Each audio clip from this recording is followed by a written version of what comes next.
Oshkosh Advisory Park Board meeting. Please make sure your cell phones are silenced, and if you need to take a call, please step out. Any statements, when you come up, please state your name and address, because we need that for the record. And roll call, please.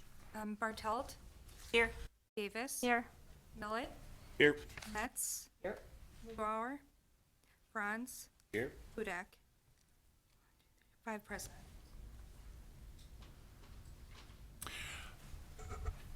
Amy, if you don't mind, I'll jump in just Yes, real please. quickly. I apologize to Hannah because we didn't put introduction of Hannah on the agenda, which we should have because this is her first meeting.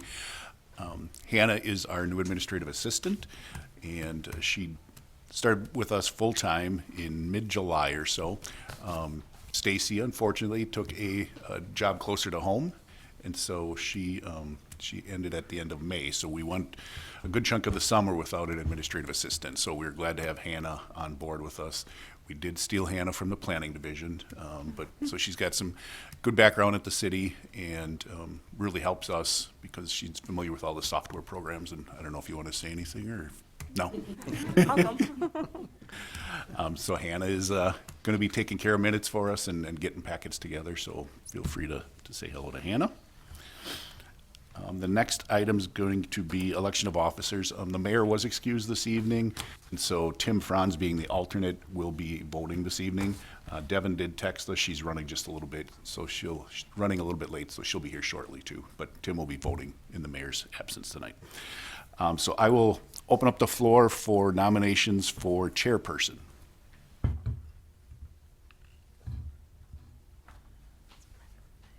Amy? You do such a good job already. It's true. Second time, any recommendations for the chair position? Third and final time, any other recommendations for the chair? If not, we would take a motion to close the floor for nominations and cast the unanimous ballot for Amy for the chairperson. Motion. Roll call. Bartelt, Aye. Davis, Aye. Millet, Aye. Metz, Aye. Franz. Aye. 5 carried. Yep. You can do the vice chair, Amy. Yes, all right. Any nominations for vice chair? Becky. Did you decline, Becky? Okay. Go ahead. I'll nominate Lester. You gotta ask. Oh, that's right. Any other nominations for vice chair? Am I good now? One more. Oh, Gotta do it any 3 other- times. Any other nominations for vice chair? All right. Now you can close the floor and Close cast the unanimous- floor and cast cast unanimous vote. I so move. I second. Bartelt, Aye. Davis. Aye. Millet, Aye. Metz, Aye. Franz. Aye. 5 carried. All right. On to the minutes from April 10th and June 12th. Any comments, questions, concerns? I'll make a motion to approve. Second. All in favor, right? This is, yeah. All in favor? Aye. All right. Any citizen statements not on the agenda? Nope. Okay. Any old business? Nope, looks good. Perfect. We're on to new business. All right.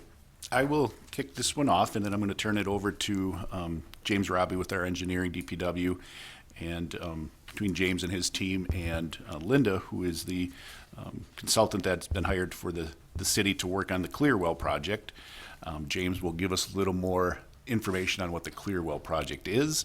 And then Linda will go through the process of, there was an ad hoc committee that was formed by the city council. Lauren was asked as a member of the Parks Board, Advisory Parks Board, to attend those meetings and that committee. So Lauren is here and she can provide any input as well. But James, if you want to kind of kick us off, and then Linda can take it from there. Yes, thank you.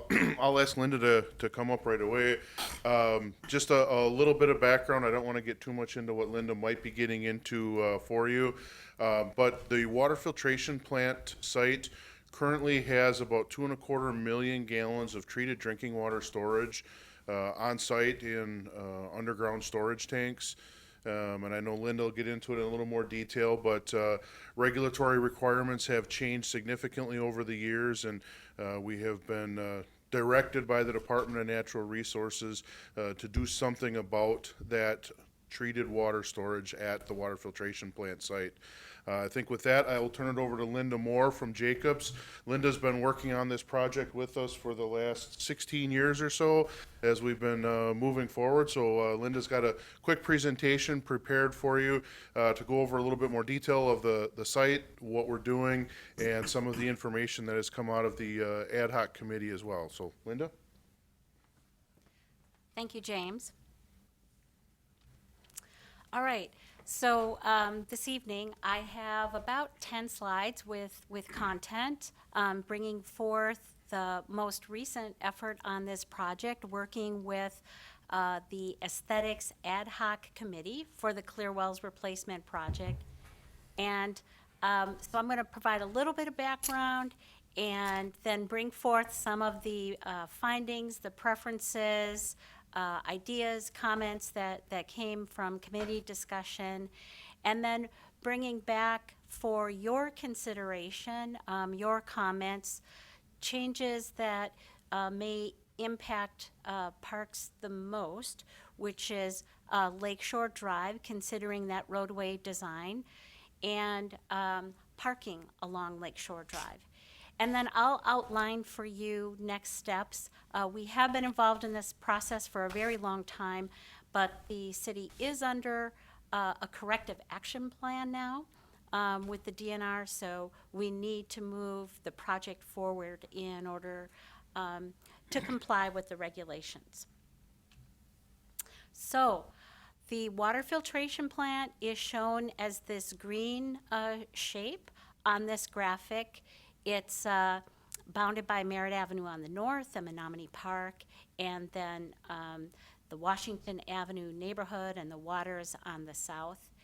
And this is an area you all know that's used and enjoyed by lots of different people in the community and people who come from outside of the community to enjoy the lake. And over the past several years, we have met and discussed this project with the city, not only Common Council and Plan Commission. We've been through a few rounds of design, reviewing and coordinating design with fire and plumbing and electrical, building, code authorities that we have here in inspection services. And then most finally this year, working with the Aesthetics Ad Hoc Committee. On the right-hand side of the slide is a long timeline that depicts the different design steps and regulatory review steps and requirements that have been requested and fulfilled, which is bringing us up to today, third quarter 2023. And as James mentioned, the city has clear wells on the water filtration plant site. If you look at the southeast corner of the site, it looks like a green lawn. It's actually sod growing on top of 3 buried concrete water storage tanks. Those are the clear wells.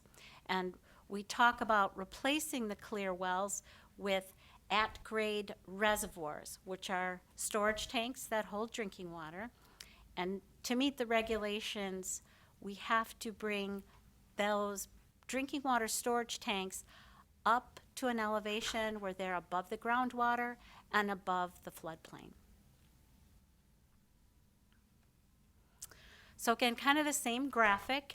And what happened in February of this year, Valentine's Day, Common Council created the Aesthetics Ad Hoc Committee, which had responsibilities and a mission that's outlined here in these numbers A through E. I won't read them to you.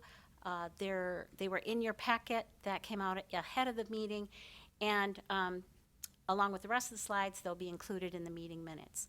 But essentially, this committee was charged with providing input on the aesthetics of the new building's exterior, their facades, landscaping around the treatment plant, landscaping in the roadway right-of-ways adjacent to the plant, and landscaping in that little kind of triangular green area that you see south and east of the treatment plant and north of the waters and at the very, very end of Washington Avenue.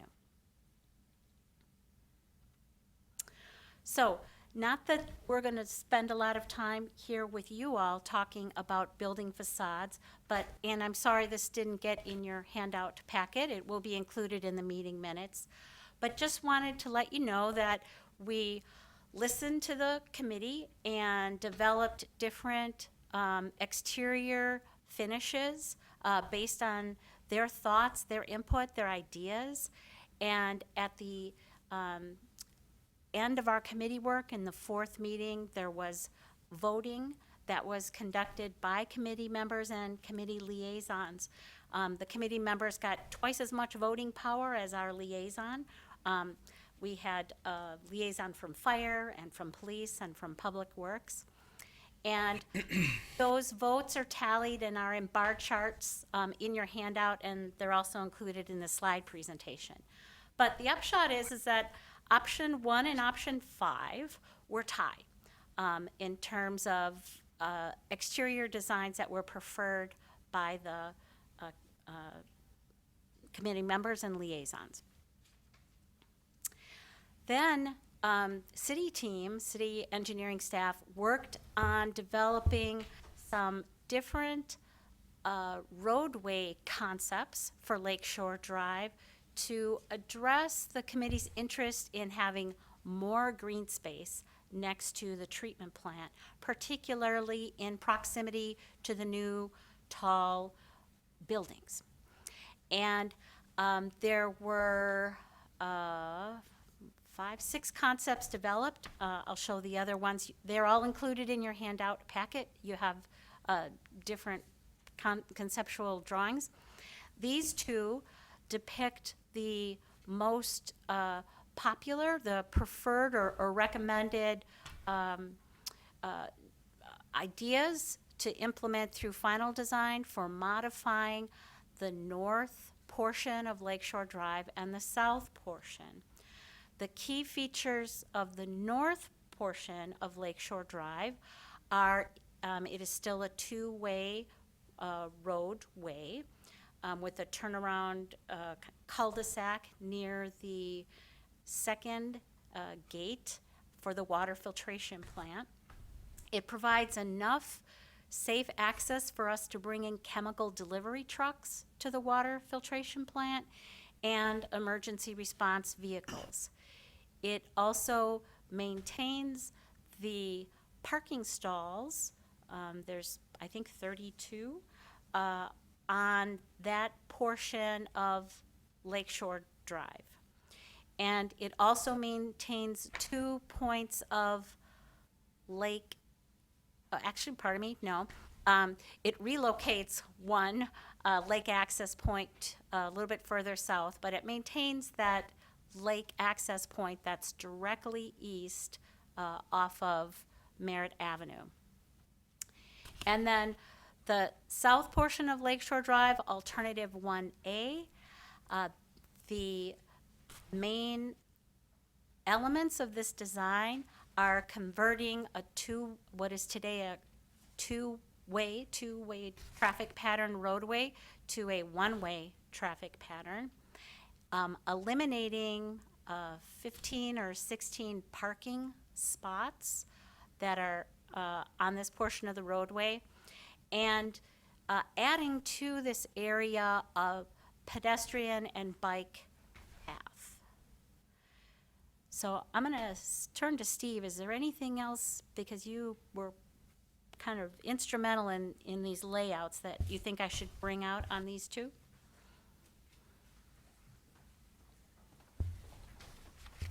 I'll jump in real quick with that. Thank you, Linda. One, we're leaving the lake access points as they are today. We're not relocating the lake access points. And then, just as information, I believe on the diagram I was looking at, it's 23 stalls on the north parking. I believe that's a reduction from the current amount today, although I'm not exactly sure the number that are there. Okay, that is a reduction. That, there's about 30, I think 31 or 32 on the north side. Thanks for correcting my misstatements. The other concepts that were considered, they're in your handout packet. There's another one for the north portion of the roadway that's in the upper left of this slide. And then there were 3 other alternatives developed for the southern portion of Lakeshore Drive. Ray, do you want to stop and talk about this now, or talk about it when I'm all done with slides? I think keep going, and Okay. then I think what the chair will probably do is ask for any public comments, and then the board will have some discussion as well. Okay, thank you. So again, much more detail available for you in the handout than fit easily on a slide. Another thing that we looked into, because we were talking about changing Lakeshore Drive, was the health and quantity and variety of trees. And we, actually, the Parks Department put together this graphic and this inventory just so that as the committee was having conversations, they understood how trees would be impacted by the different alternatives.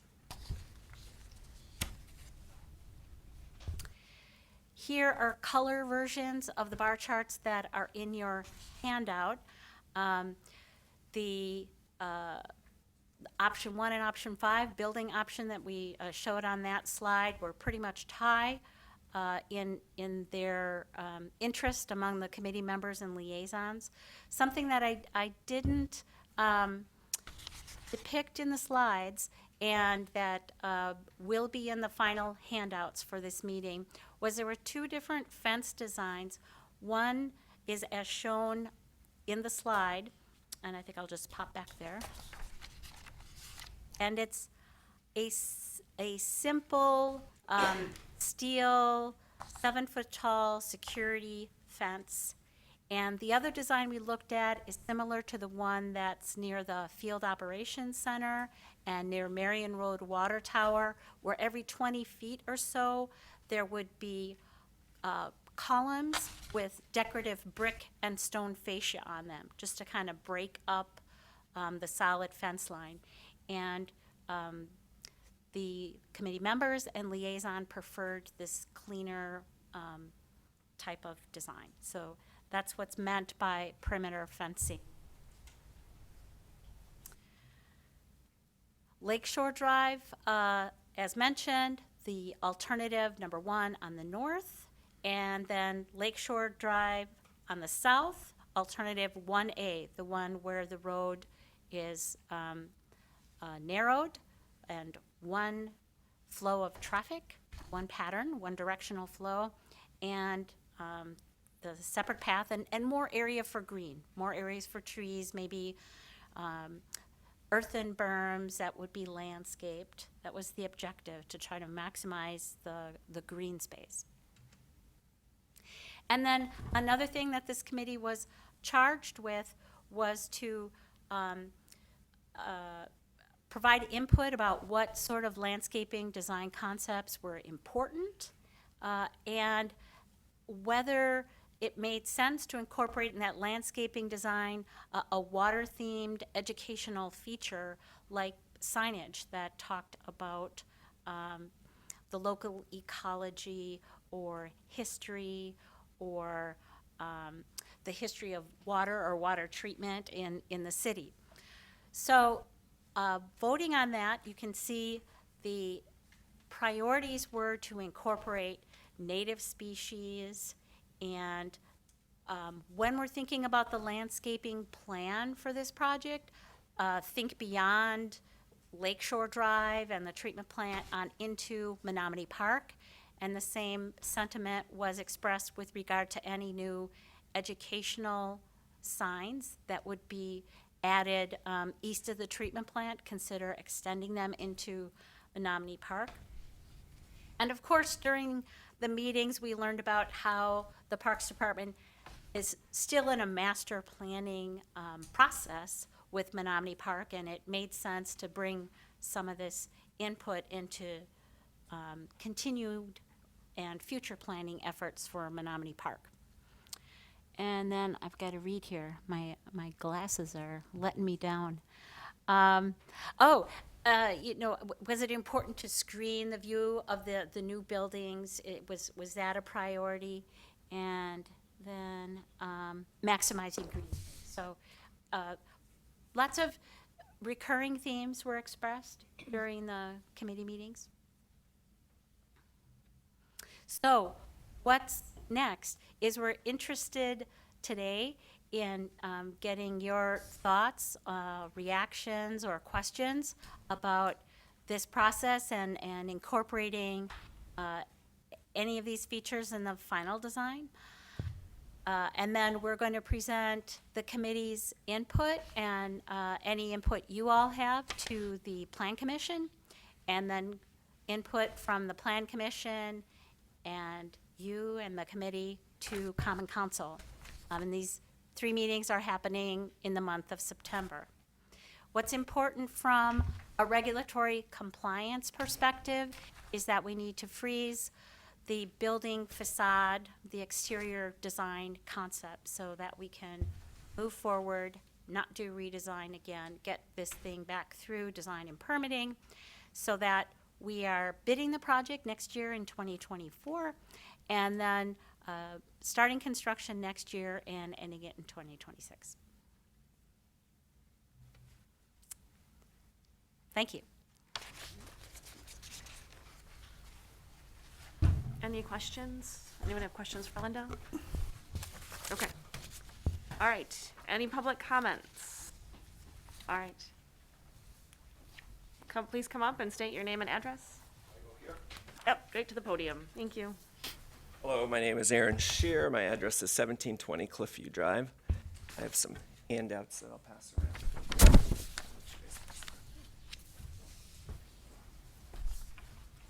Thank you for the opportunity to speak, and I really want to encourage you to support the 2 recommendations from the advisory committee regarding the street and parking layout around this site. So that's the plan that maintains parking and 2-way access on the north side of Lakeshore Drive, and then changes it to a 20-foot wide one-way road with no parking on the south side. And I wanted to just explain a little bit about the rationale for that. That the handout that I showed to you, the first page is just to really give you a sense of the scale of the building that is going in down on the waterfront. It's enormous. I tried to think of other structures on the east side of town close to the lake that are comparable, and what I came up with was the Piggly Wiggly building, and it's actually quite a bit bigger than the Piggly Wiggly. And then that existing pump house, and comparing it to the existing pump house. So it is an essential building. I'm convinced it needs to go where it's going. I'm convinced that the kind of layout and scale is the best that we're going to get for that site. But we are adding an enormous amount of landscape to our waterfront, and anything we can do to mitigate that hardscape, I think, is really important because of the waterfront and the appeal of the waterfront and the use of the waterfront. We really wanted to add that walking path. The neighborhood has told us loud and clear, and people who access the park, that they want a safe walking path through there. So that's adding more hardscape, important, but we're already adding more hardscape in addition to the building itself. So, but then also through our committee meetings, it became clear that really maintaining road access, one-way road access, was essential for safety reasons, for fire, rescue, police, so they can easily get through there. And then also for the event access and the waterfront use access, especially winter waterfront. So we definitely needed access, but we didn't necessarily need a big 2-way wide street there through the whole area. Then the additional pictures just show you kind of some potential for landscaping, the need for as much green space as we can get. And I'm calling that green space both flat green space, so when you look at it this way, but also vertical. So really pushing for as many trees as we can get on that site to add some vertical green space back to it. I think otherwise it's just going to be, kind of a massive industrial complex right on our waterfront. I think that's it. I do want to say that James and Steve and Linda did a great job with this committee. It's a very challenging site, and I think mostly the committee was just like wrestling with it and frustrated by it and trying to understand it and massage it and push and pull it. And I don't know if there's any perfect solution, but I am supportive of and truthfully, I'm not sure they're my perfect solution, what the committee came, but, in listening to Otter Street Fishing and how they use the waterfront and what they need it for, and listening to fire and rescue and what access they need, it's like, okay, this is a good solution that, this might not be perfect in all scenarios, but it's a good compromise between all the different people who care about this site and use this site. So again, just really encourage you to support those 2 recommendations from the committee. And if you had questions later about committee discussion, I'm here. Thanks. Thank you. Any other comments? Come on. State your name and address, please. Andrew Clark, 802 East Lincoln Ave. I'm just here for I'm on the board for Otter Street Fishing Club. I would just like to say I'd like to see the 2 access points still available. And then if we could keep those extra 16 parking stalls, I know with our events that we hold in the winter, just throughout people normally ice fishing, I know neighbors complain about people parking up and down the roads, and we're trying to keep as much of that away from the neighborhoods as possible. But just our input on that. Right, thank you. All right, any other public comments? All right. Come to the board for discussion. Lauren, since you are on the committee, do you have any comments? Sure. So I think that in discussing the Lakeshore Drive and parking, one of the biggest things, and Aaron mentioned this, was that there has been a big push to get that path kind of connected where pedestrians can use it. It's more walk, bike friendly. And as far as the parking situation, I know there has been a lot of back and forth about whether or not that parking is needed in that space. It does kind of cut into that priority of green space, but also, as was kind of pointed out too, the parking does get utilized. So I think, in my opinion, really kind of pushing for that pedestrian path. I'm on board, obviously, with that one way along the South Lakeshore Drive, and potentially trying to preserve some parking, since I know it's indicated in the north alternative that we'll be taking away a few slots in that area as well. But those were kind of my thoughts, and unfortunately I wasn't at the last meeting where all of these alternatives were discussed, but that was kind of my takeaway, was trying to kind of meet as many objectives as possible, and make sure that we're trying to expand green space and also considering all of the various uses of that area. So is the main purpose of having the one-way access is just to have more green space?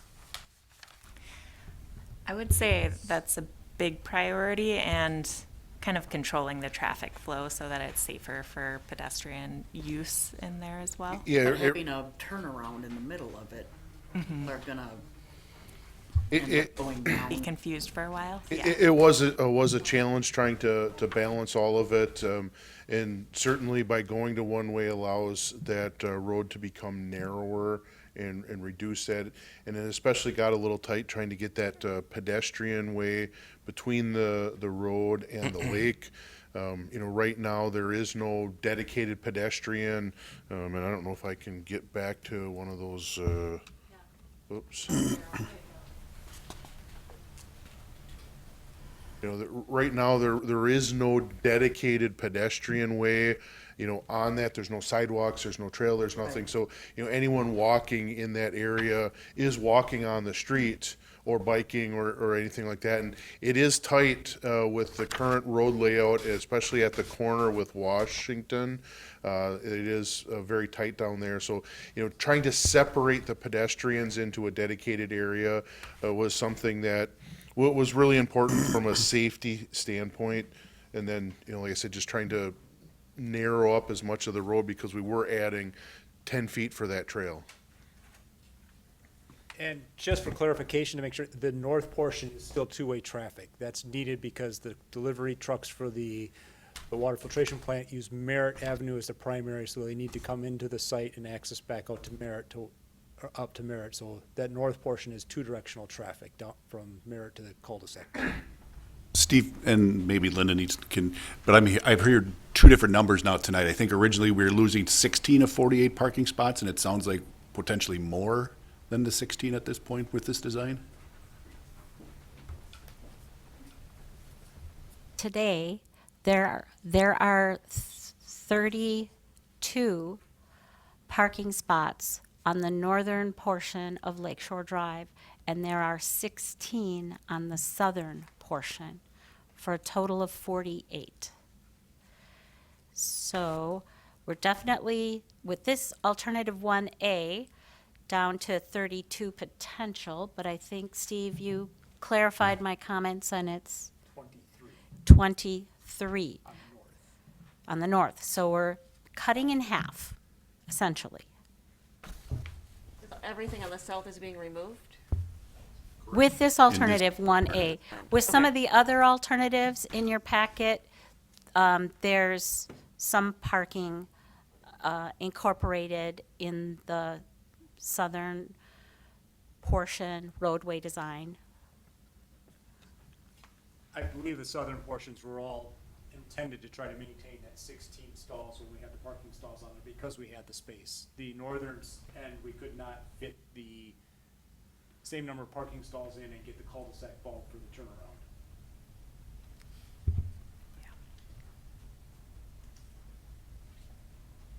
I think one other thing too, we talked about the back and forth and trying to meet competing objectives, is we also talked about your next agenda item, which is planned potential improvements to the beach facility, including sand volleyball and a new bathhouse, and how the conversation that was had or is being had about parking on Lakeshore Drive with this project needs to carry forward to that one, because you'll be drawing more people potentially with these other features.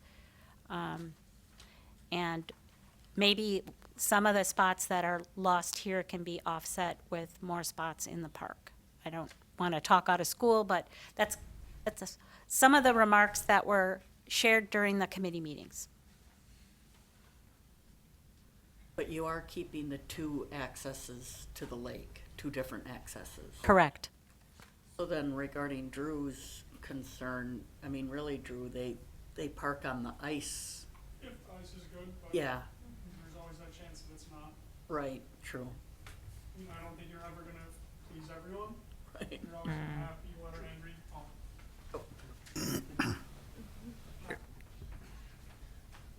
So the recording can hear your voice. Oh, I don't think you'll ever make everyone happy, but I just know that there's been quite a few complaints about ice fishermen and people parking on the city streets. Just those 16 parking stalls would eliminate some of that.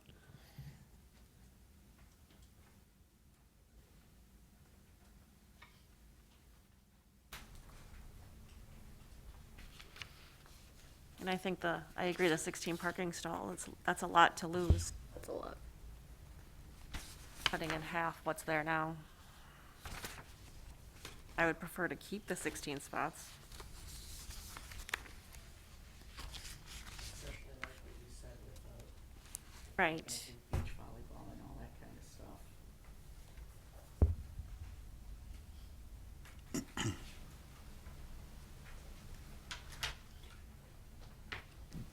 Can I ask, I don't know if it's Linda or James or somebody, but the alternatives that did include some parking, you can still narrow the roadway down and keep some of the parking on the south? Is that accurate? The alternative 1A was a 20-foot wide roadway, so the one that the committee selected. In order to have adequate distance behind the parking stalls for perpendicular parking, you need a 24-foot roadway. It didn't seem to make a lot of sense to be varying the width between 20 and 24 feet outside of the parking stalls on the option 1 and option 2 that you see. Option 3 did require substantially widening at the corner, at the southeast corner there, in order to be able to allow larger delivery trucks to make that corner should they need to be getting in or out Washington Avenue.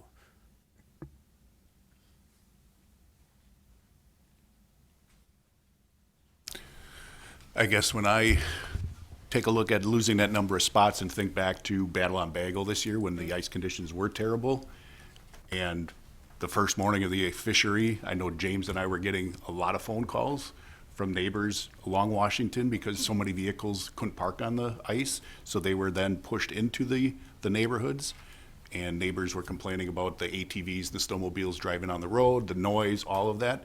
And I guess that's, when I look at it for a special event like that, I fear we might be making that problem worse in some of the neighborhoods. And I again feel for what we're looking at doing potentially at the beach bathhouse. Yes, our concept plan showed some potential parking on Merritt, but that has to be filtered through this board on any design that comes forward, because we're looking at moving that beach house closer to Merritt. And so the concept plan is just like you guys said, it's a pretty drawing at this point, but until we start tuning in on what's gonna be needed for the parking there, I'm afraid that losing that 16 spots is not very good for what we're looking to do, expanding the uses at the park. That's me looking at it from our department side.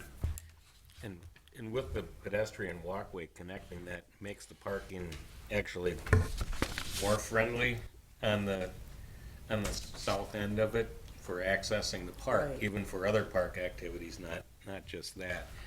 And of the alternatives that are there, the two with the sweeping curve, both of them maintain a green space between the building and that path, which I think is important, because the one that's tight to the building with the 90, with the real tight turn there, that takes more space to do that. The other thing is doesn't allow that gap between the road and the buildings to try to get some of the landscaping in that we're looking for to conceal, to get it to blend in a little bit more with landscaping. So it would be, I'd like to see the parking with either one or two, depending on, not necessarily narrow that down yet. You'd almost have to see after what the architect can do with either one of those, to how that would look in the front of the building. That's my thoughts. And just for a clarification point, the alignment for alternative 3 keeps the roadway pavement in the existing right-of-way for the street. The other alternatives would require figuring out parceling, right-of-way easements, et cetera, because they do infringe in the park then for the roadway, where it's alternative 3 keeps the roadway in what has been dedicated as public right-of-way.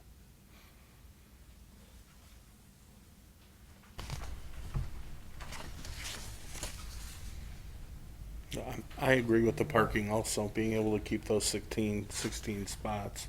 And out of the 3 plans, only one of them doesn't have parking in them, and that's the one that was selected, so. That's, yeah. That's, I think you want to have your plan to incorporate as much green space as you possibly can, but not lose those parking spaces. I'd like the happy medium of some parking in the green versus north alternative 2.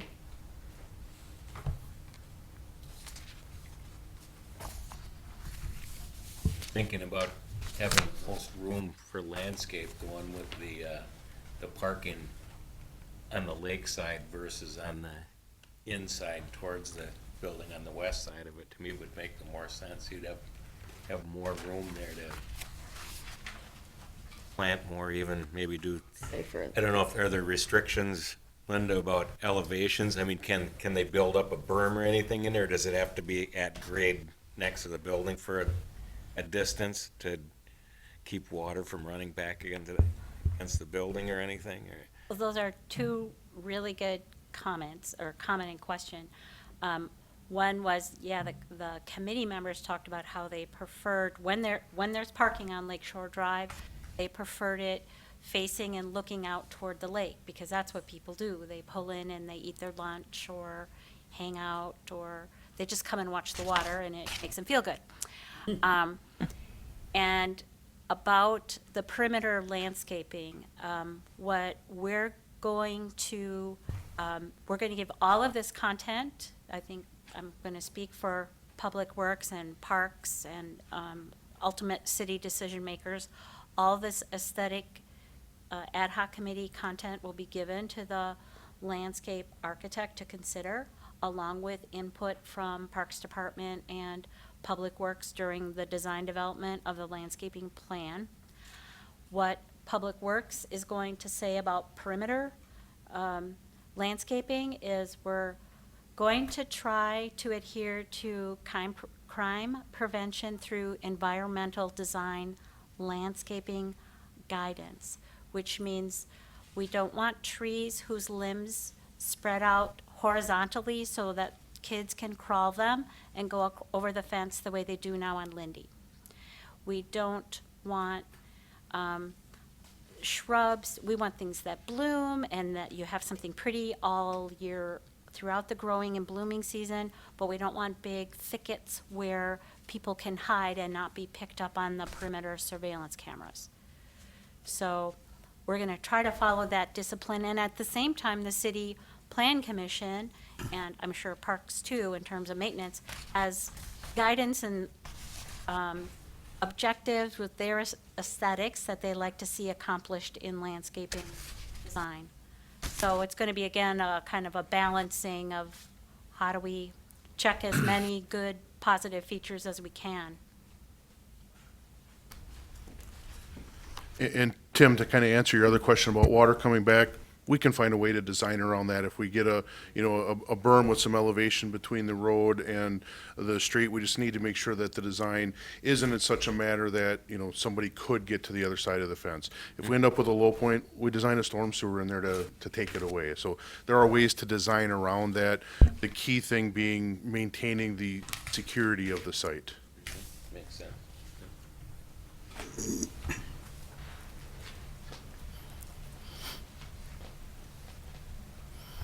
I just have one question, I guess, in regards to alternative, the southern portion of the alternatives. If it's one-way traffic coming from Washington through to the park to that end, was any consideration given to angle parking? So flow of traffic stays in that direction? And then also, any dimension to the stalls in regards to potential smaller truck trailer parking for winter use to alleviate the congestion on Merritt during the winter season a little bit more, if we're off ice parking, and potential other summer seasonal things we have with sailing groups and things of that nature. So the angled parking was kind of ruled out for the very reason of the winter and the trailer parking.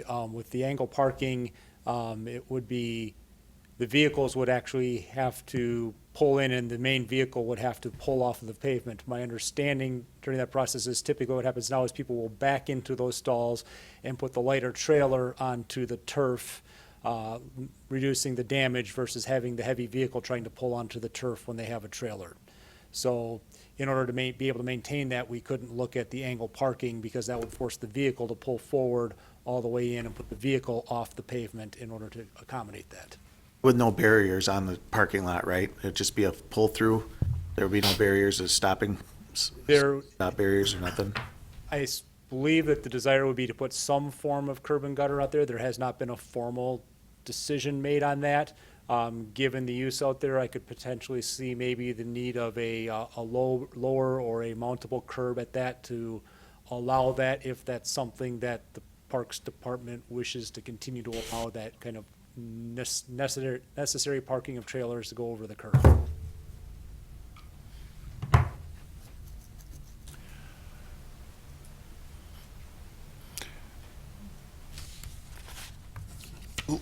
I guess for the board, maybe we can break it down. Linda, you wanted some input on the parking as well as the traffic flow, correct? And it sounds like there's some discussion now on the parking spaces, so if we finish that up and then come back to their feelings on the traffic flow, is that what you're looking for? Sure, if you want to recap it, Jason's been taking notes, and I think we can capture that in talking points that we would present to Plan Commission and Common Council.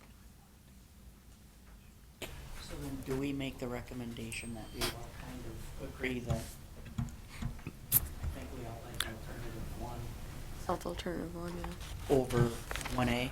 I'm comfortable because it's on your agenda for a recommendation, so I think, Yeah, Ray, I think the intent is if we can get a preference or recommendation from this board, then that would carry forward to, ultimately to the Common Council, where it would be, okay, Common Council, was the recommendation of the Ad hoc Aesthetics Committee, this was the recommendation of the Advisory Parks Board, this was the recommendation of the Plan Commission, and then if there are differing recommendations amongst those boards, then it would be up to the Common Council to give us as staff direction of which alternative they want us to proceed with.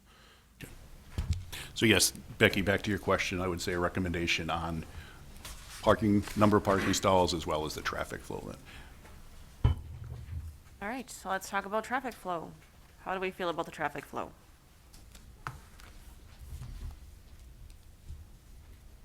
For me, I just want it to be safe, so I guess Right. whatever the best That's- solution is that keeps everyone safe is what I go with. Parking, just keeping the parking spots is important from as we've all discussed, the activities that are done down there. But traffic flow, which is whatever keeps everyone the safest. Yeah. It's just one way on the south, it's two-way on the north, because the trucks have to turn around. Correct. And the least amount of traffic you get is through the south, and you're only accessing it through Washington Avenue. It's not a huge road there, so I think I'm kind of okay with the flow going that way and being able to come around on the north side and turn around and get all the big vehicles in that we need to get in. Yeah, I would agree I with that. definitely prefer the green space versus the two-way street, but it's gonna be a big change for us old timers. Right. I think as far as safety goes, as long as signage is really considered and we can make it really obvious. Say it's not a destination spot in Oshkosh to hang out by the water filtration plant. You know what I mean? But it is used for people, I drive by it, there's people that park there and eat their lunches and look out at the water, and that's the biggest use of that area. So if we can pretty it up with a little more green space, yet keep the parking, I think that's just a win.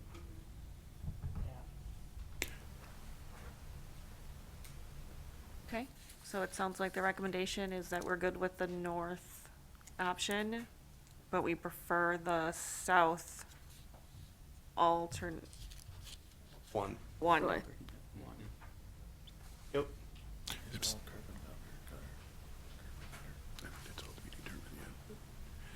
If that's the comfort, if somebody'd like to make that recommendation and take a vote on it, that would be, I make that recommendation.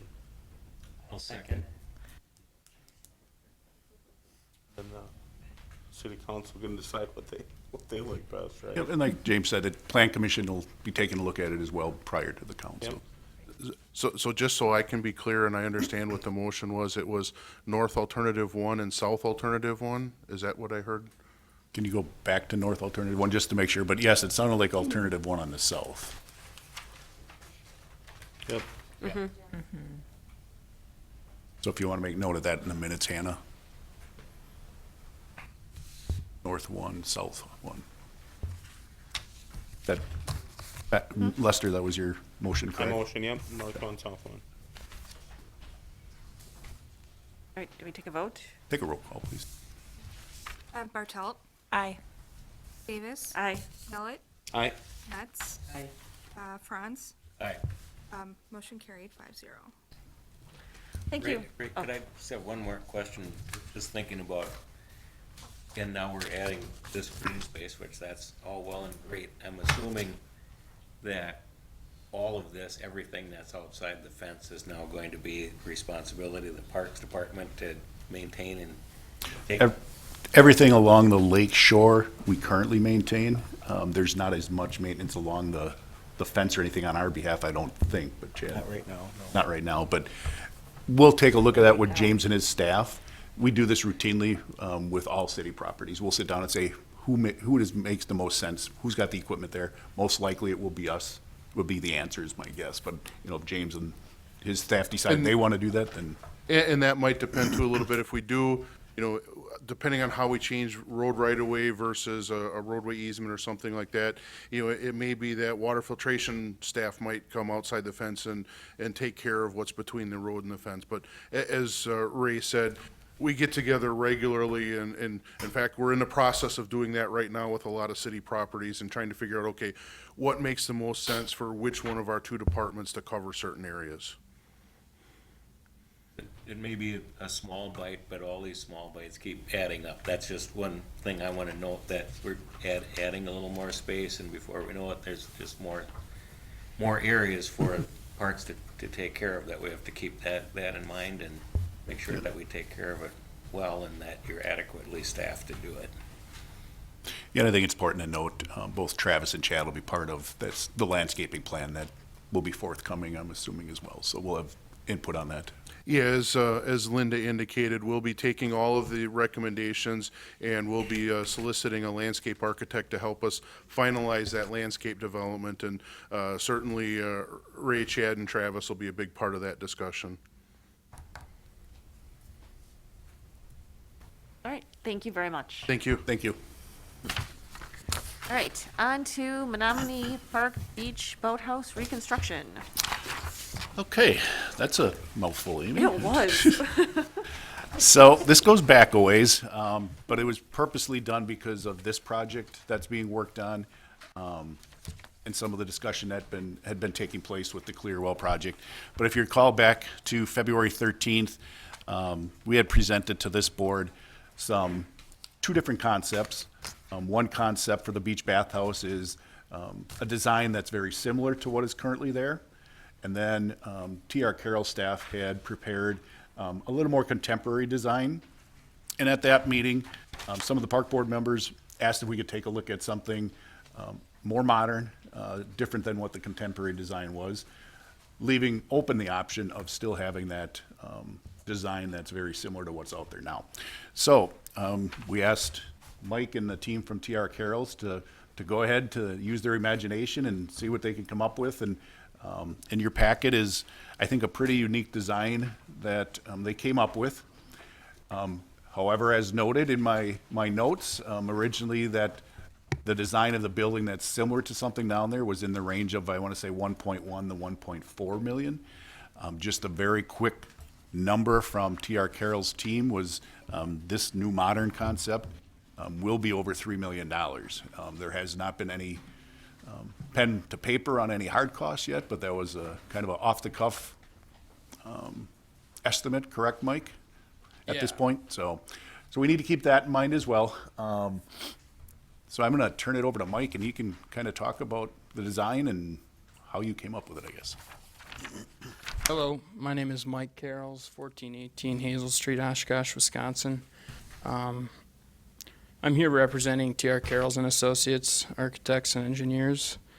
Right off the bat, I'd like to thank you all for serving the community. It's great that we have such an activated group of people to help our parks continue on in the future. And I guess kind of dovetailing into what Ray had just spoken about, he approached us with a preliminary rehabilitation project. You know, let's look at what this historic building could be in the future, what's existing condition is like, and throughout some kind of cursory review and a small amount of excavation, we found that the foundation is in poor health, and a lot of the historic elements in the roof structure had been removed, so it kind of lost its integrity as a historic structure.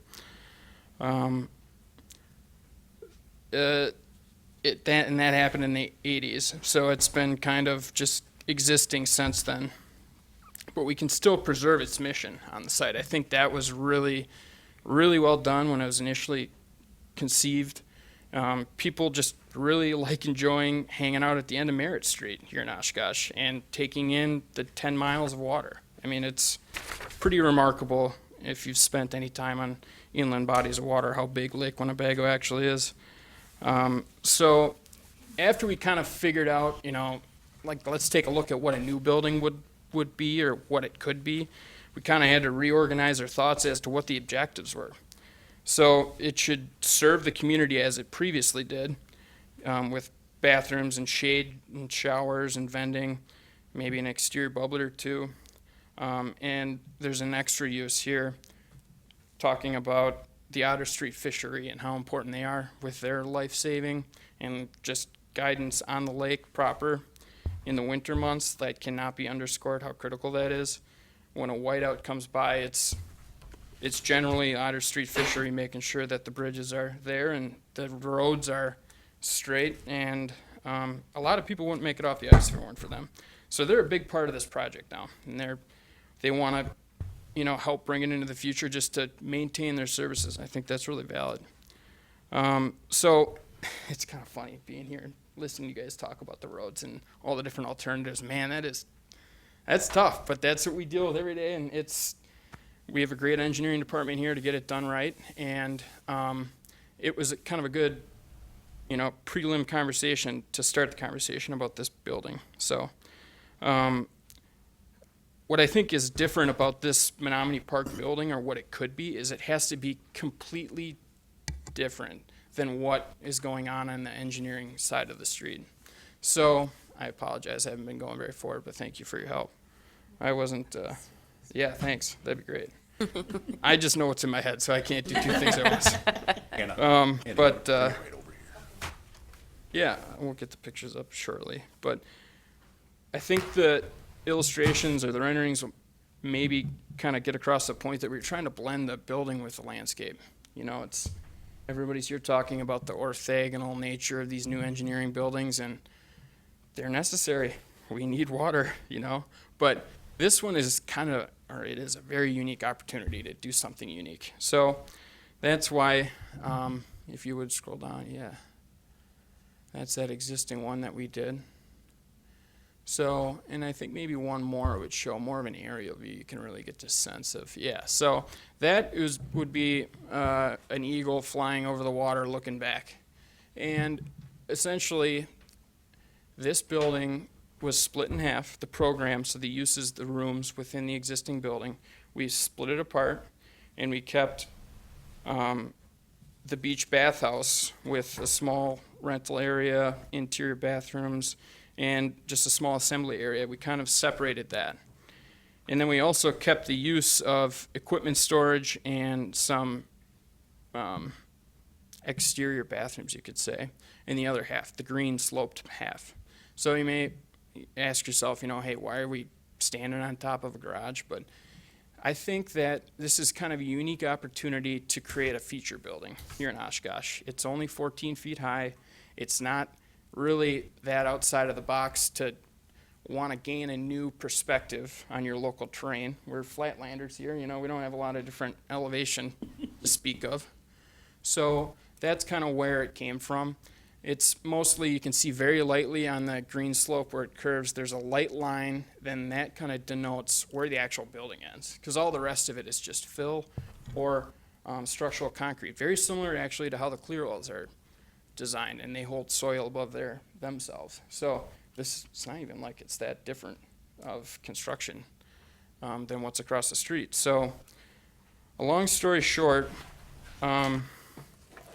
we developed this just preliminary scheme to get your thoughts and appetite, kind of understand your appetite for modern architecture, or contemporary architecture. But I think this can be a feature building. Some of the potential, you know, concerns would be security. We are creating something that is it separates vision from the interior of the park to the exterior, but there are numerous ways we could deal with that, some of which have already been talked about, which is environmental design.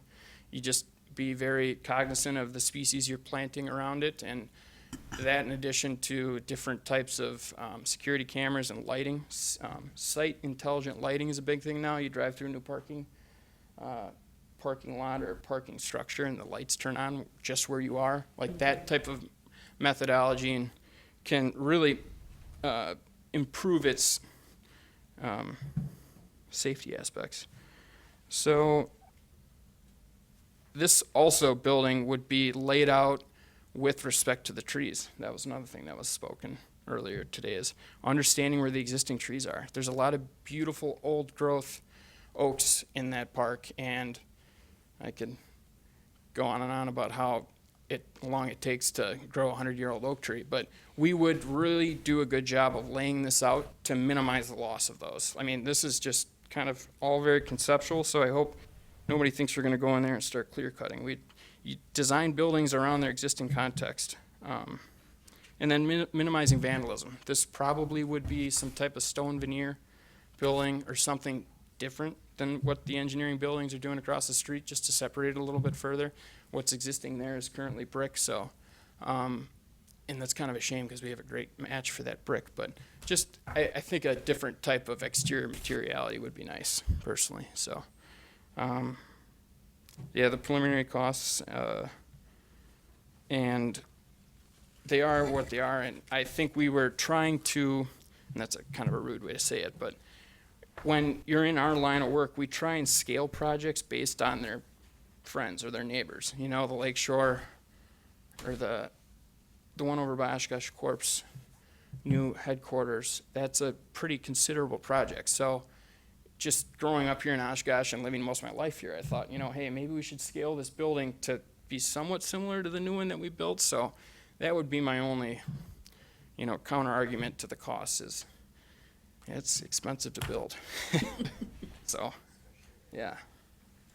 I think that sums it up.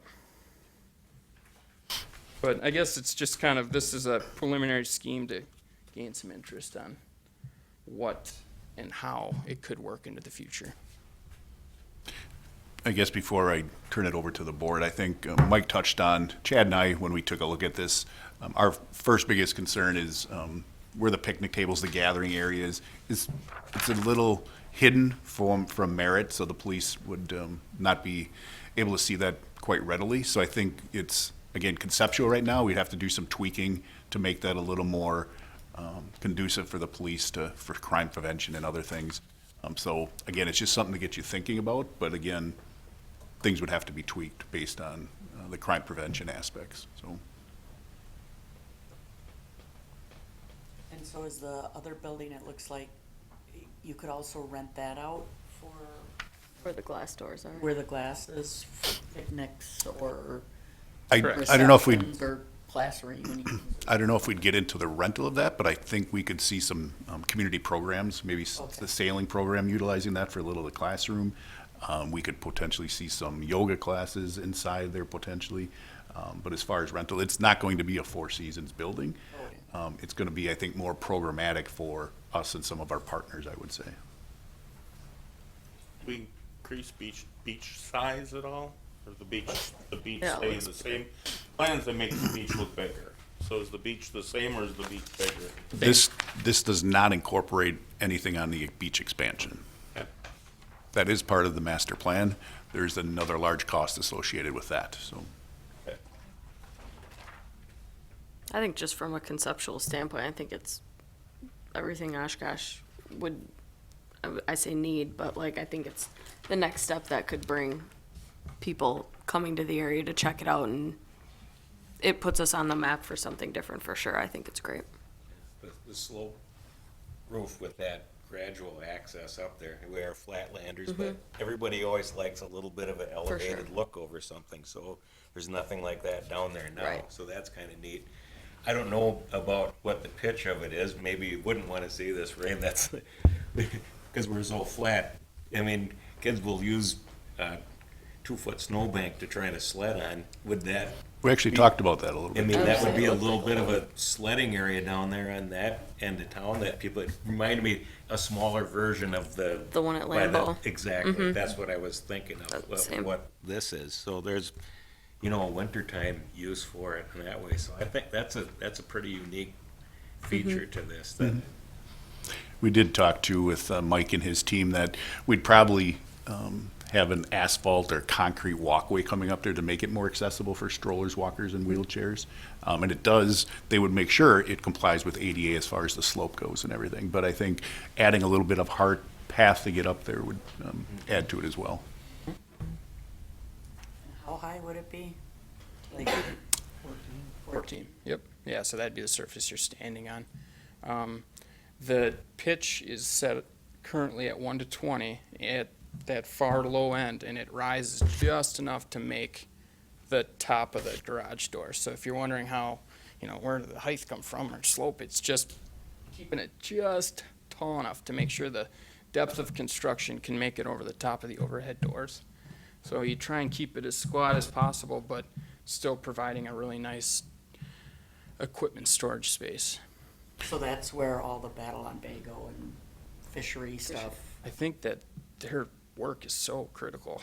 I mean, I don't know if you guys have been out there in the winter, but it is a sight for sore eyes when you can see something that can get you home. And that's happened to me numerous times just personally. So the older I get, the more I respect Otter Street, there's no doubt. Using that storage space as kind of like the foundation for a unique feature down there is, I like your creativity with that. I think that's, I really think that's a good idea. And looking at the last page, are there bathrooms in both buildings? There is, right? So there's a bathroom right there, and then a bathroom on the flip side for anybody that might be on the playground or anything? Correct. Yeah, another note would be that image right there kind of shows how deep the facade would be on that glassed portion. So it doesn't show real well because these are so conceptual, but the depth there would allow us to have an overhead security door that comes down after hours, so we don't have to worry so much about that glass becoming a victim of vandalization. So there's some thought put into how to make these a little bit more hardened buildings just because of the unfortunate vandalism that occurs today. It is creative. Have you known of any parks departments that have this kind of a grass ramp, if you will, for any buildings in Wisconsin or anywhere else? We don't, but I did study a few different comparable lakeshore parks, one of which I think is, most of them are on Lake Michigan, between here and Chicago. And there's a lot of cool contemporary designs, but none of which really take into account, the landscape. They're worked into the hills and there's meandering paths about the shoreline, but this one is kind of unique in the fact that it's built like a lightly framed parking structure. It's just strong enough to hold the soil, and I mean, we would do our best to mitigate the loss of those trees, and by all means, if there's a portion of that ramp that is just soil and earth, a tree could stay there. You could build around it. So that's kind of the cool part of these. Some people call them landform buildings, but yeah, I think bigger cities are utilizing this all over the place. Yeah. It's just kind of a cool thing to walk around on. And it just, by having it split like that where the storage is, that's a better alignment to where the lake access is than we had before. I mean, that's a straighter shot for you guys to get the trucks out there, I think, rather than having to cross over the beach area. That's right, yeah. So coming, my family and I spend time on the water when it's hard and soft, and when it's cold out, coming by and seeing those trucks lay out those big steel frames on the roadway, I'm just like, oh man, I hope everybody's on their A game and not gonna run over his fingers or something, but it just seems like there's so little room.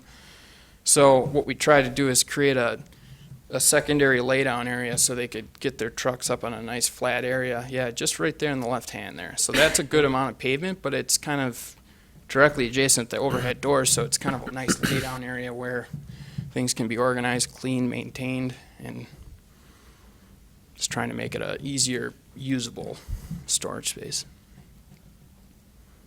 Even though it's just a concept, which is, it's great, I think the other things that go into the discussion a lot that we have there with roof lines, birds roosting, lake flies, building cleaning, different things that you go into, different things that happen throughout the course of the year that don't deter the look, and to hopefully that we can maintain a little better from that end. So there's a lot of things we also discussed, not just in the layout or the concept of that. And I think also above the storage facility, we had talked about the potential of doing as a paved deck up there that people could actually hang out up there compared to grass and doing certain things there. But it all comes with a cost. And I think that's where it comes out down to the balance of where it goes. And if you're building it for the future from that perspective. So, Yeah, for reference, that smaller building on the right is about 80% of the existing length of the current one. So it's like, if you know where that one is, that the smaller pavilion building is right there. Yep. Yeah, so it kind of eases the circulation between the southeastern corner of the park, that the plans that I'm looking at right now with the new path east of Lakeshore Drive, that's a slam dunk. It's right there. It would work great. So that was kind of a happy accident in that respect. So then will we need to increase parking there too? Yeah, again, what, Looks like there's 4 spaces. yeah, part of the concept plan for Menominee Park, excuse me, included when we redid the bathhouse, that we would have to potentially look at additional parking on Merritt.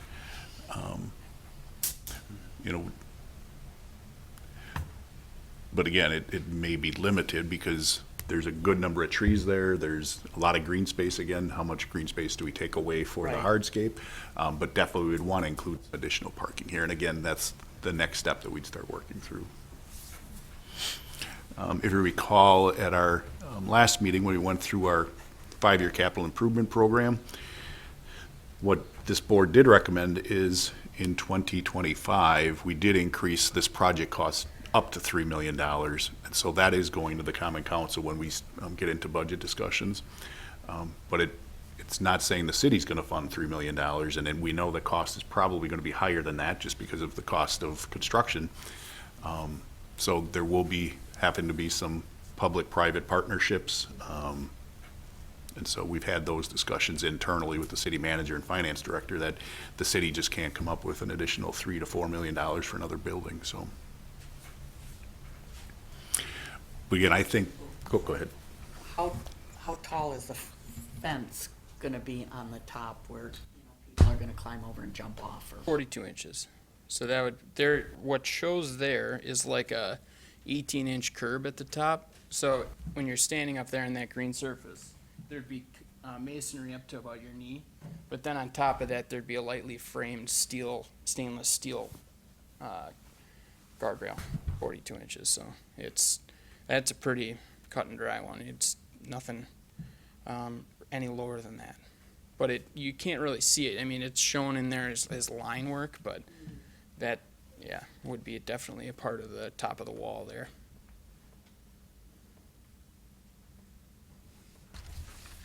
I agree that it's a great place for a future building like that. I like that concept. It feels like really playing into trying to maintain the green space while putting in more of that hard space, which is really functional.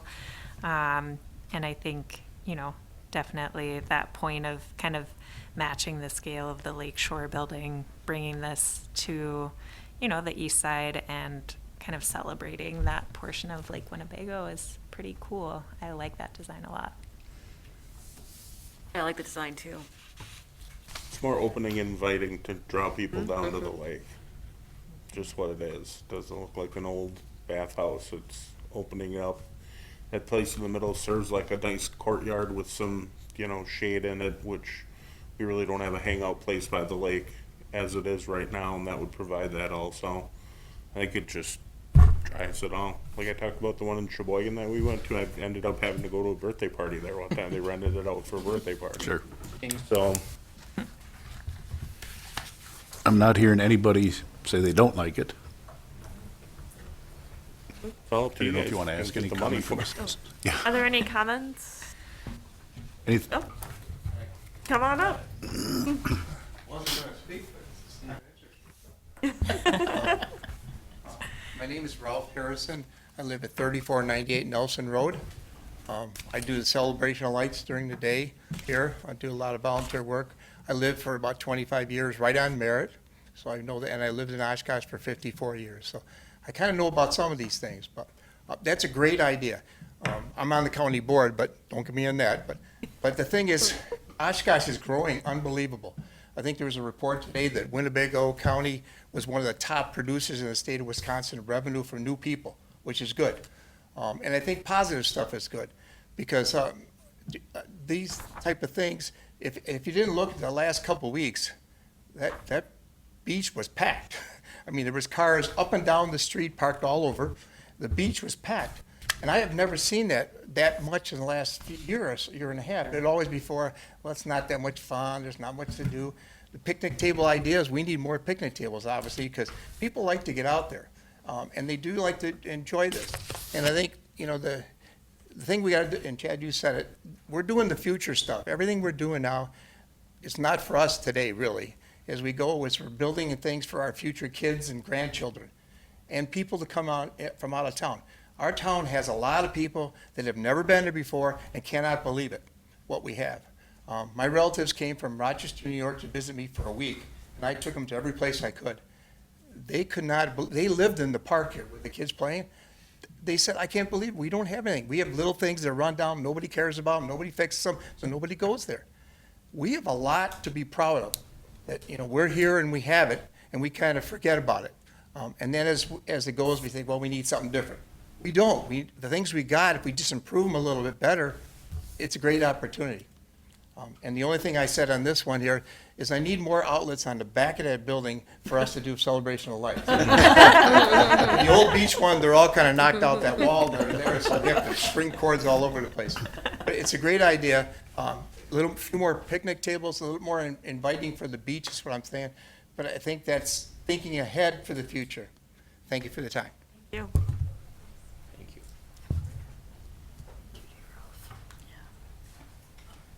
Consensus says that we should continue pursuing this one at this point, and Yes. okay. Thank Thanks, you. Mike. Thank you all. Thank you. I appreciate the time. Thanks. All right. Now let's talk about fees at the cemetery. Yep, the next item is to discuss and recommend 2024 fees for Riverside Cemetery and Boyd Cemetery. I'm going to turn it over to Travis. These are areas that Travis and his team take care of, and he worked with Donna, his office assistant, on some information. So, Yep, so Donna went through and did, if you look at the backside of the worksheet, you can see a comparison of, what is it, 2, 4, 6, 8 different cemeteries, and the prices that they charge for various services. We averaged it and basically found that we could stand to raise our fees a little bit, which is the front page. Front page, it has the current cemetery fees on the left and the proposed fees on the right. So nothing is raised drastically. There are some new fees as well that we're proposing. One would be $50 for a deed transfer. Currently, when somebody sells their space, we don't charge any transfer fee for doing the necessary paperwork for that. We think $50 is a fair charge just to do the administrative work on that.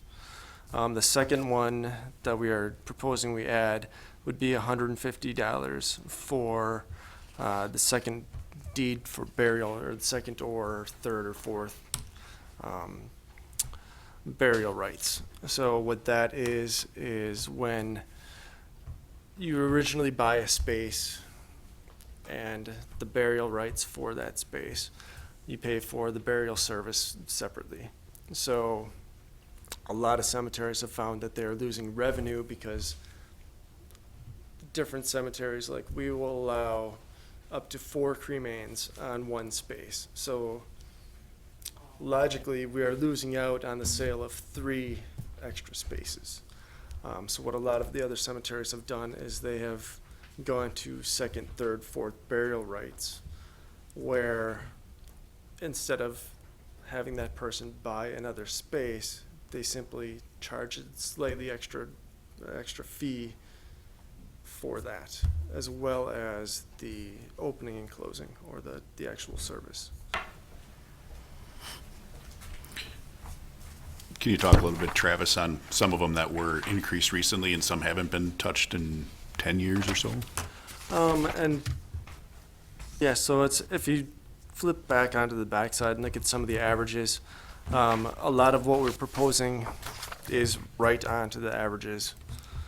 The average is way to the left, to the right. We already went through and did all the averages. So, like the internment for adults is raising up to $950, which is $100, which is right on the average for that. The same thing with I believe it was the winter. The adult winter fee is, we have to go out and there's usually extra equipment and time involved with digging and burying in the winter. Cremains, I think, was right on the money for, yeah, for the average as well. So, the one that you may notice actually changed significantly would be Aurora and Mercy cremains burial space. That is a very special case where they take the perinatal cremains, and twice a year they will intern them or bury them. So we had been charging them $450 per internment twice a year. So we lowered that down to $50, or we're proposing that we lower that down to $50, because over the course of that spot, they can, I want to say they can get, what was it, 48 urns on that space. So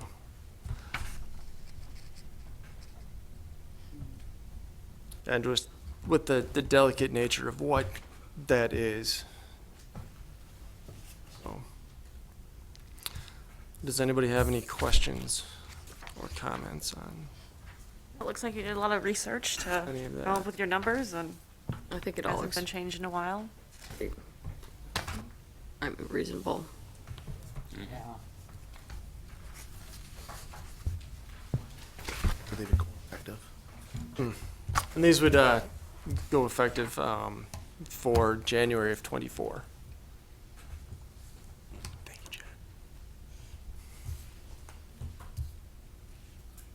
As the fees need to be approved by the common council, it'd be appropriate for somebody to have a recommendation and a vote on this.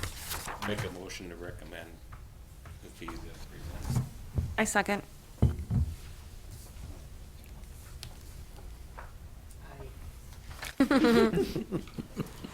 Roll call. Bartelt, Aye. Davis. Aye. Mallett, Aye.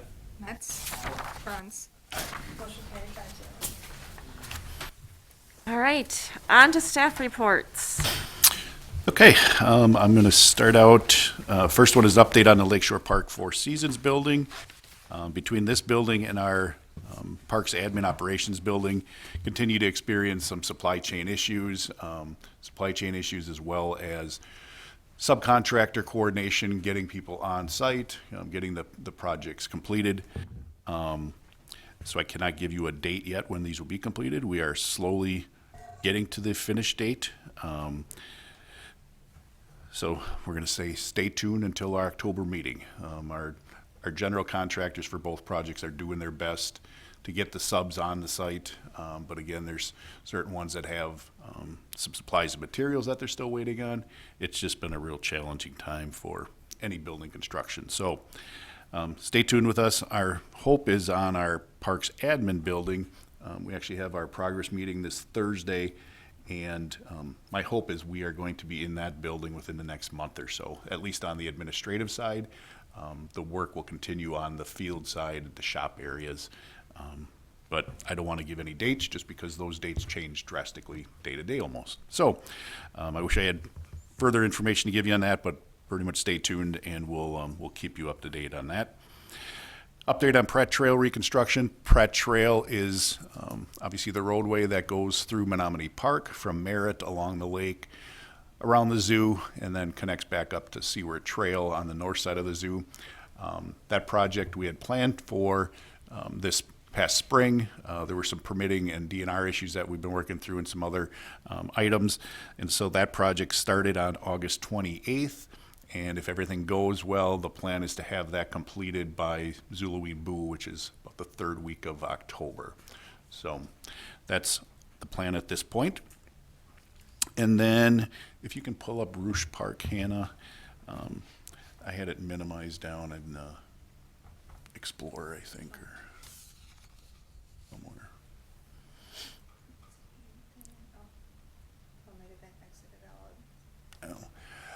If you go to the city webpage and pull up the plans.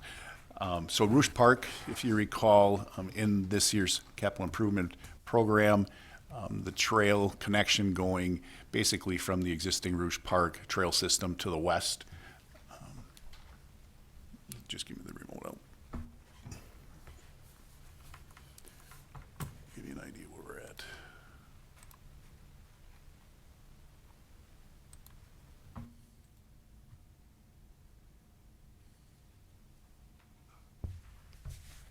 So this is Roosh Park. Carl Traeger School is along 20th Ave. And then we currently have pathways or trails going through this section of the park and then connecting up into the subdivisions. So in the CIP for this year is this connection out to this subdivision that was recently developed, preserve on Sawyer Creek.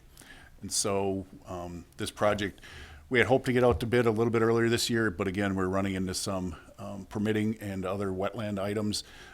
It is planned to go out for bids this week. Our intent is to, again, get this main trail completed out to the new residences out here so that they can get access into the park as well. So the intent is, again, bidding over the next month or so, and then award a bid by the council, depending how the numbers come in, hopefully within budget. And then our intent is to give the contractor time to start this fall. There is some boardwalk areas that we have to construct over some of the wetlands and some of the navigable streams. So that's some work that they could potentially do over the winter months and then plan to complete it in next spring, early summer. So wanted to let everybody know that we're working on that, and hopefully we'll know by the time the October meeting comes how those bids might come in as well. Those are my reports. If there's any questions at all, or Four Season building looks good. Mm-hmm. Well, from From what I the, can from see the from- water. From the water. From the It's- water, it looks great. it's going to be a really cool building. Yeah. Something that we'll all be able to be proud of. It's been challenging construction season, so Oh, yeah. It's gonna be great to get back into your offices again. it will. It's Yes. cool. You and Chad are sharing an office, I heard, right? No? No, negatory. No. Thank you. You, Chad? Yeah. As Ray said about Pratt Trail, Menominee Park is actually going through a lot of stuff down there with the Pratt Trail, the Bear Fox exhibit, all those things. And I appreciate the public being cooperative with us through this time. That's a very heavily actively used area. And hopefully within next month and a half, things will be done and we can get back to normal a little bit. And people will get to utilize the road and also see some more development into the Bear Fox exhibit, which is coming along very well, but slow, like Ray said, any other projects, just with how contractors, subs, materials, all things come together with that right now. But it is coming along nice. You can actually see the footprint of the exhibits now with the fencing arms up and around for the bear and half of the bear fox area right now. The roof is actually supposed to go on the building this week, which is good. And then we'll be concentrating more on the stuff in the landscape areas here, hopefully in the next 2 weeks. So we want to get some ground turf established in some certain areas, some ground stabilization going into before we end up getting the different species in their respected areas. So appreciate the patience on that. If you have been up to Tech Miller or West Haven Park, you'll see the tennis pickleball court reconstruction taking place. That should be done here towards the end of September. They're actually in the color coding phase right now. Each of those locations went from a 2-court tennis complex to now be 1 single tennis court and 2 pickleball courts. So it'll turn out very nice. I think people will be actively using those as they are at Menominee and at South Park, just in different parts of the community here. So some other road parking lot and construction items taking place right now. I forgot to add the 400 block down at downtown because the same contractor is working on all these with us. But regards to the parks, the South Park tennis court parking lot area, that's the stalls adjacent to the tennis courts. All these projects will be taking place more in October, in November, through the end of the construction season, and actually should be completed by that time frame. With things going. So South Park Tennis Courts is one, the 24th Avenue Boat Launch parking lot area, the Lakeshore Park West Trail and parking lot, which is slated for the end of this month. And then at Tech Miller, there's the cul-de-sac at the end of Crane Street that is part of that whole redevelopment there. So there'll be a little bit, few more improvements there happening here at some of those sites this year. No major changes to a lot of that besides the Lakeshore West Trail and parking lot at the end of Rath Lane. Which is all new construction. Everything else is existing, just redone. So, more things happening, which is good. Chad. Travis, you're up. All right, I will try and get through this quick. Memorial Tree Program did well this year. We still have to plant a few this fall yet, but we're going to be doing 26 trees. Most of them went into South Park and Menominee Park. A few went into Rainbow and a few other parks. But it's alive and well, and with the amount of trees, ash trees that we're losing in the parks, it's well needed to have the memorial tree, and it's very appreciated that people are willing to plant some trees in our parks again. For street tree planting, we're going to be planting another 100 trees this fall. And then that would bring the total up to about 375 total for the year on the terraces. We're hopefully going to get to about 150 stumps this fall yet. We just ran into some mechanical issues with our stumper last week, so hopefully that gets up and running again and we can get back into it. But and then we're just gearing up for pruning season this winter. We're doing some major called ones or some hazard pruning, but the last thing would be just an update on our Aiken Acres and our Oshkosh North Communities Partnership. So this is kind of a nice, because today actually was their 9/11 day of service, which they actually went out and helped pick up brush and spread chips out at Aiken Acres. They're taking a lot of pride and a lot of ownership in that area, and I love it.